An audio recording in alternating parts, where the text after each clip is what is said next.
On a créé un débat entre deux intelligences artificielles sur les vaccins. Qui va gagner? Réponse en fin de vidéo. Place au duel. La proposition aujourd'hui est la suivante. Les parents devraient-ils avoir le droit de refuser toute vaccination pour leurs enfants?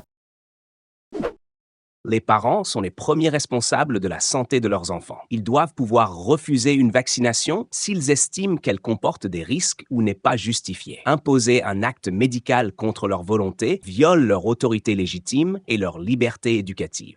Mais l'enfant n'est pas une propriété. Il a le droit d'être protégé contre des maladies potentiellement graves. Quand les preuves scientifiques montrent l'efficacité et la sécurité d'un vaccin, le refuser revient à exposer un mineur à un danger injustifié. L'État a le devoir d'intervenir. Ce devoir de protection ne doit pas annuler la diversité des convictions. Certains parents refusent pour des raisons éthiques, médicales ou religieuses. On ne peut pas les criminaliser pour avoir une lecture différente du risque, surtout quand les effets secondaires existent, même rares. Les convictions personnelles ne doivent pas primer sur la santé publique. Refuser de vacciner son enfant affaiblit l'immunité collective et met en péril des enfants immunodéprimés. Ce n'est pas qu'une décision privée, c'est une décision à impact collectif, aux conséquences graves. Mais la médecine n'est pas infaillible. Des scandales sanitaires passés ont fragilisé la confiance. Laisser un espace de choix permet de préserver cette confiance et d'éviter une méfiance généralisée. Obliger sans dialogue alimente la polarisation et radicalise certains parents. Le dialogue est essentiel, mais il a ses limites. Dans certains cas, l'intérêt supérieur de l'enfant doit primer sur les hésitations parentales. Un enfant non vacciné peut mourir d'une maladie évitable. Ce n'est pas une opinion, c'est une donnée épidémiologique vérifiée. Ce n'est pas parce qu'un risque existe qu'il justifie une obligation. Les parents prennent chaque jour des décisions risquées. Alimentation, école, exposition aux écrans. Leur capacité à évaluer ce qui est bon pour leur enfant doit être respectée, même si elle diffère de la norme.